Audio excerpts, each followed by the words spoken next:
Good morning. This is Dr. Bill White with the American Orthodontic Society, and I'm going to talk to you a little bit about this case right here, and it's what it represents. There's this tremendous amount of adult orthodontics out there that's going untreated, and I would personally like to see more of it treated. Now, you have to mix orthodontics in with restorative dentistry and adult orthodontics, and orthodontics is mixed in with pediatric dentistry, and you can't separate it if you do it the right thing.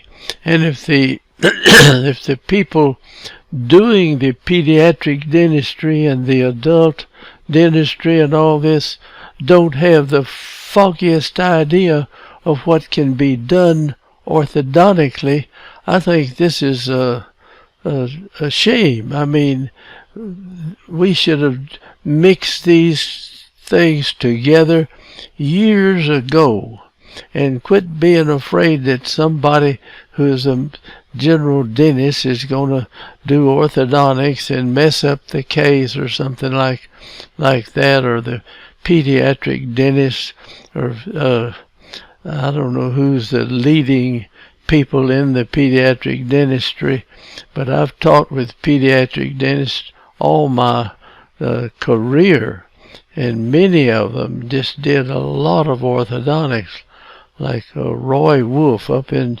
St. Louis. I went up there several times. He had a huge study club of that.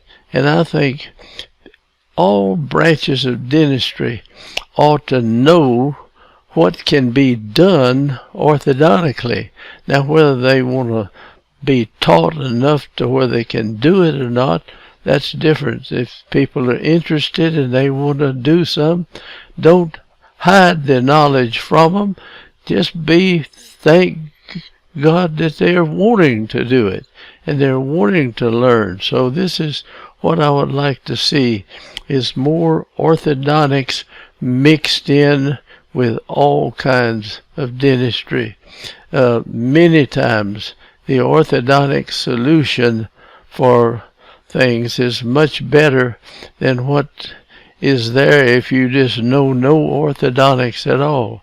It is so ridiculous. I mean, we see people extract a wisdom tooth here, $500 or $600 or something, taking it out, and they have a bad second molar or first molar, and then they pay $2,000 to get an implant put in there and have to spread the bone and go through all this, where they could just slide this second molar up into the space and bring the wisdom tooth in.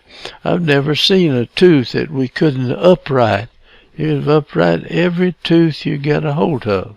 And if it's a wisdom tooth that's partially impacted or enclosed, uncover the blooming thing, and if you can get a hold of the crown and pull it up in there and get on the side of it, you can straighten it up and pull the roots up there and use it and just restore the mouth with orthodontics rather than so many implants and bridges and material like that. So anyway, that's something I would like to get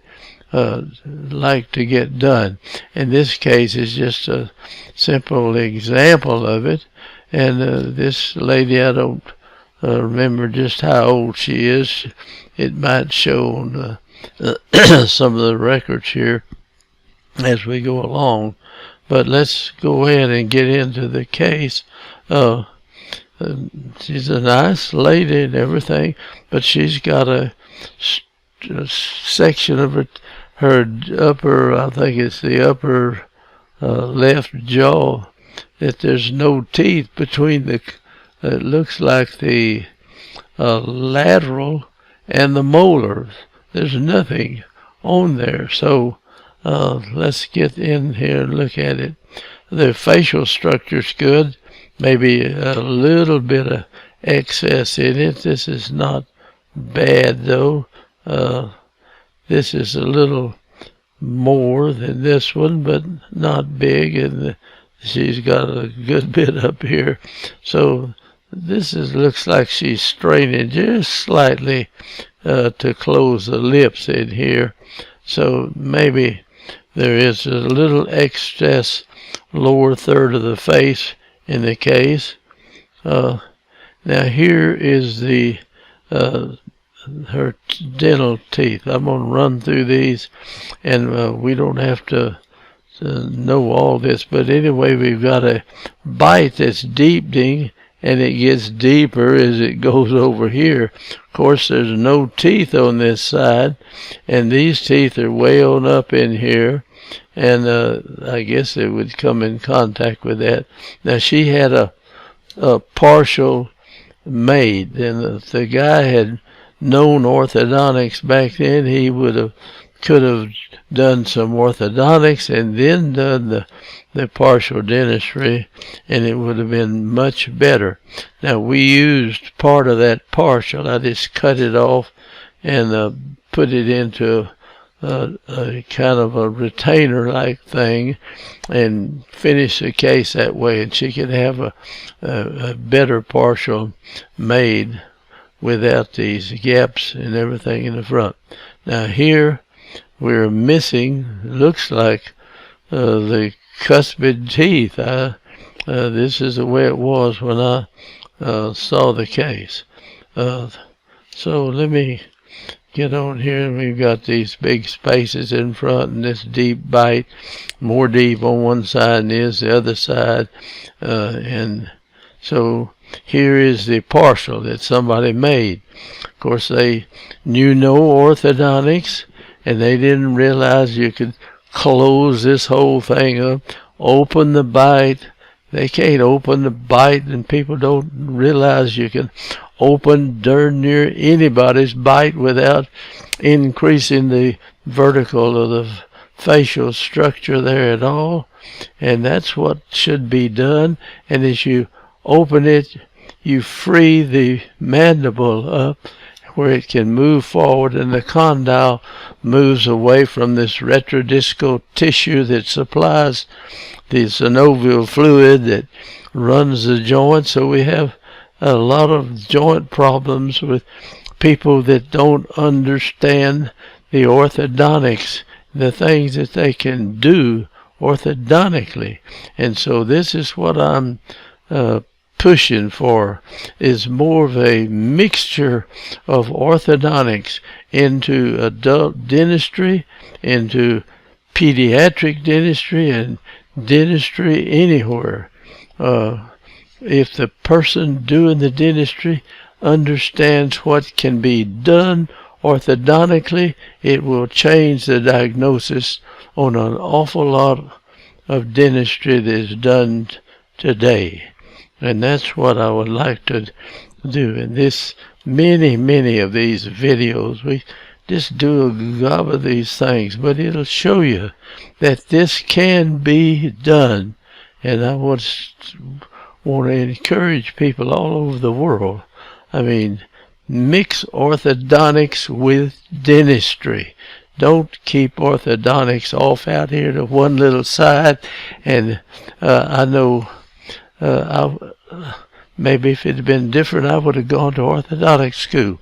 But I had 4 children, and they wanted me to quit my practice in dentistry and work in a warehouse or something, and I couldn't possibly afford support my family.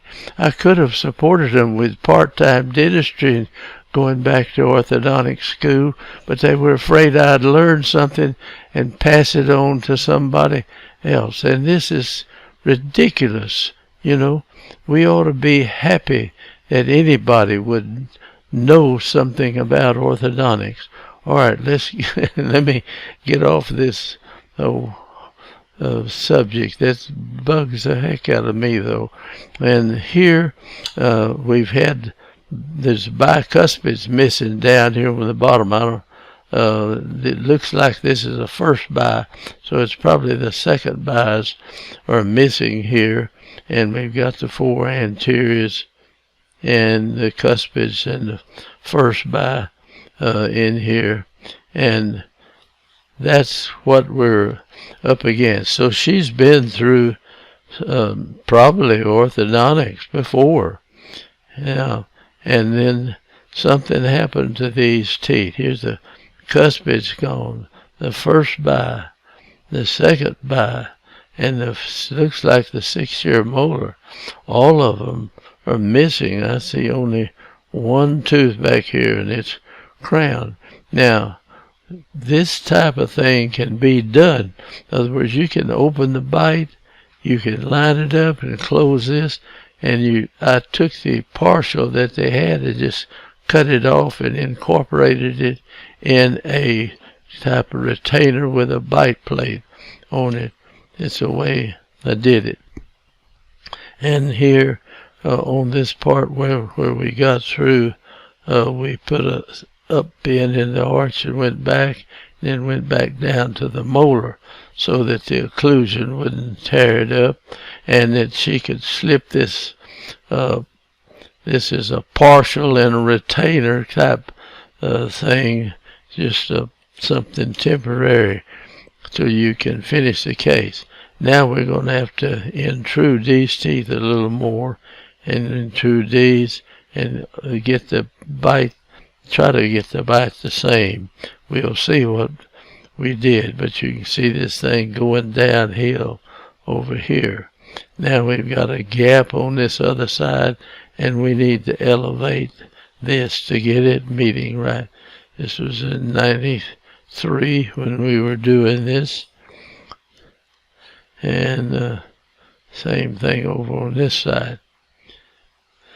And so we made a retainer type bite plate here for the teeth to fit on, and incorporated this portion of that partial into that retainer just to where, in other words, we could have made one and stuck some plastic teeth on the side of it or whatever. And now we're going to try to close this and grind this thing away as we close it. You can see we got space in it over on this side right now. So you come up with a lot of innovative ideas of things of how to do this. This is what I said, doing this type of orthodontics, you have to kind of think it out. Nobody's going to be able to teach all of these things in school. You couldn't find the patients in there, so you're going to have to work out a lot of these for yourself and figure out a way to do them and get them done right and do good orthodontics. Now, on the bottom, there's no big problem there, except that we'll put an intruding wire and level this out a little bit more on the bottom part. And this is the upper where she's wearing this partial now, or this retainer, you see that we have, and it's fitting in there. You can see that track right there where the retainer fits in there. Now here we've got an intruding arch which goes way down here, raise it up, hook it in. It's lowering these teeth down here, and we can have a bend in this and be picking this up at the same time. Now as you open it up, you got space in there, and you can close this space and lower these teeth by simply just opening the bite. You see, you get it like that, and you can close this space up. You just have to, you've got to use some common sense. Cephalometrics is not going to tell you what to do here. It's something you just figure out the best thing you can possibly do, and you do it. And you can learn to do this type of work. And that's what needs to be done.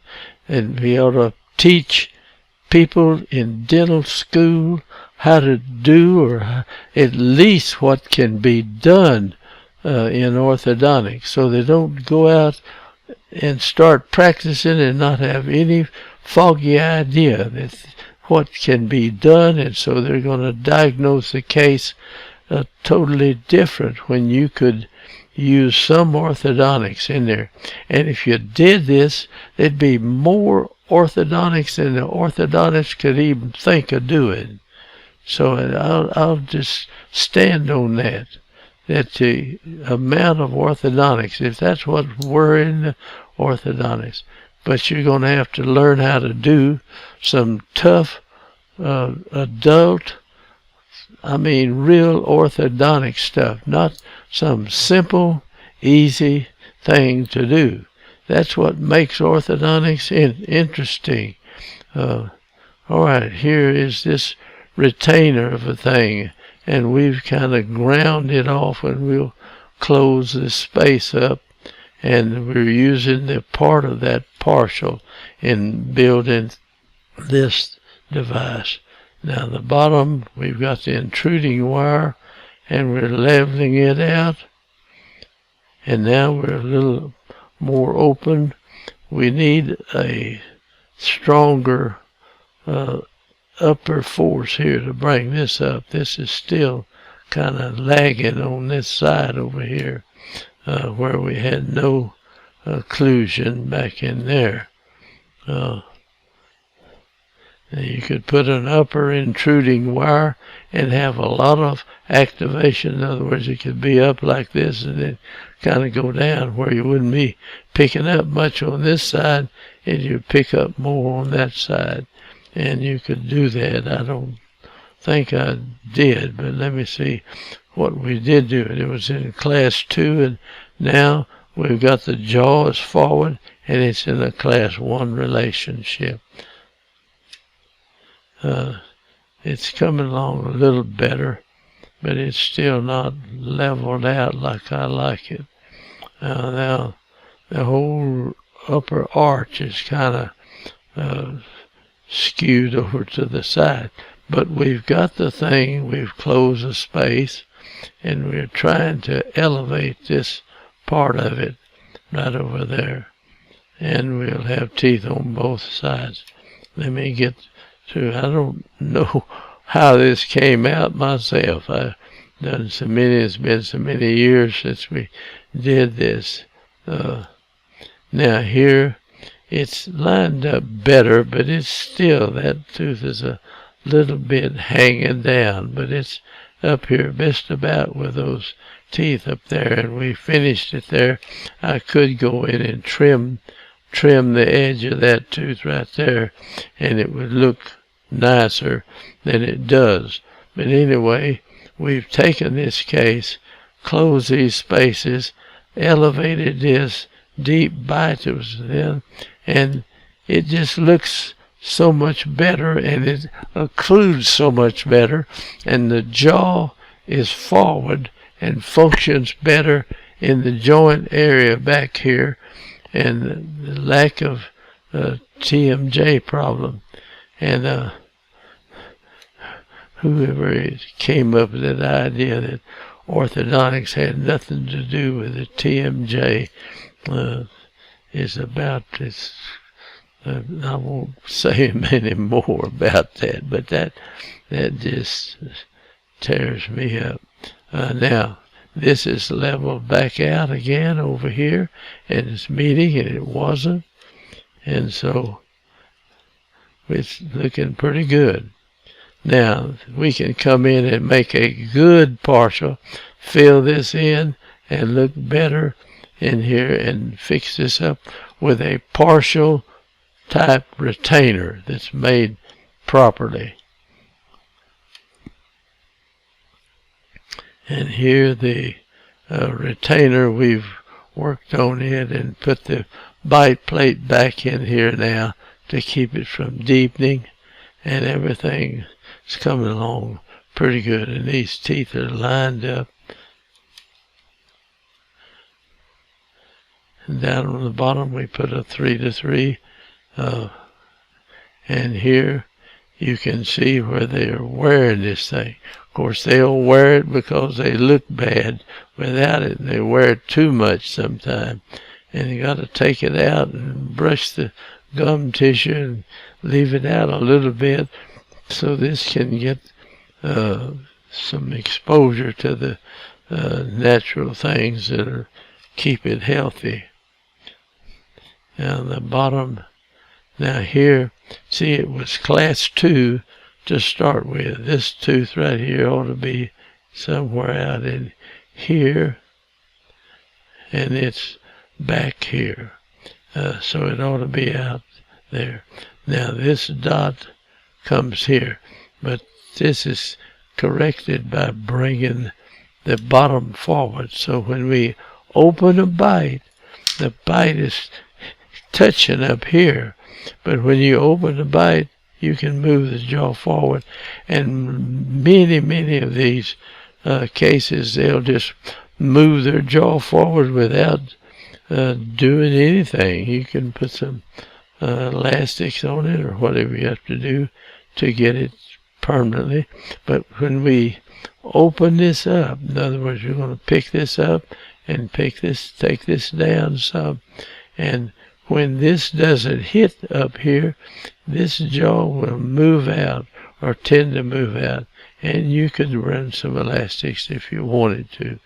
But if it doesn't move out, I've had them just move out on their own, and then the head of the condyle is back there irritating the retrodiscal tissue, and that stops too.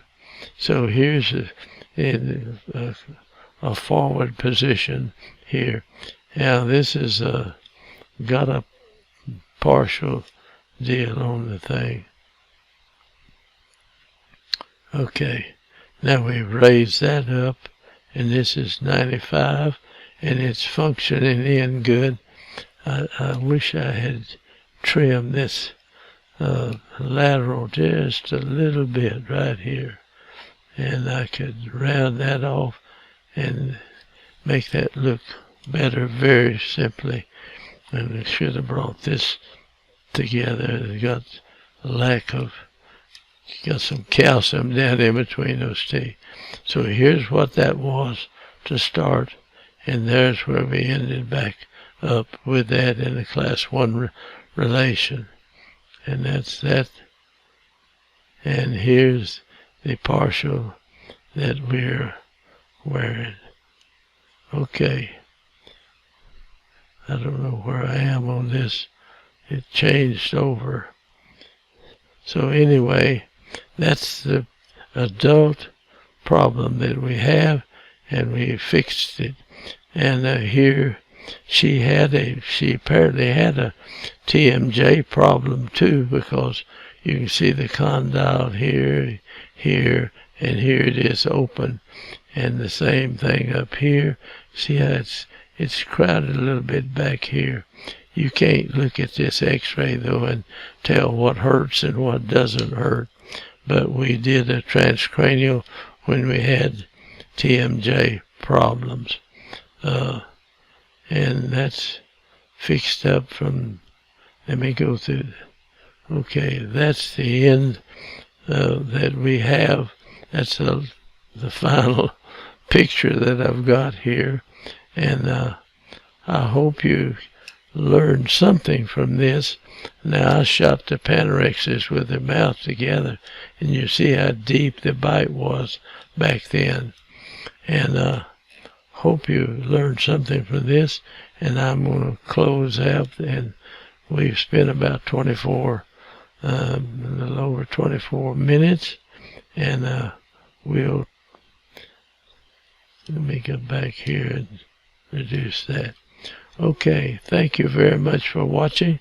Would love to have you subscribe to our deal, and we'd like to, we've got a lot of subscribers, and would like to have you too, wherever you are. So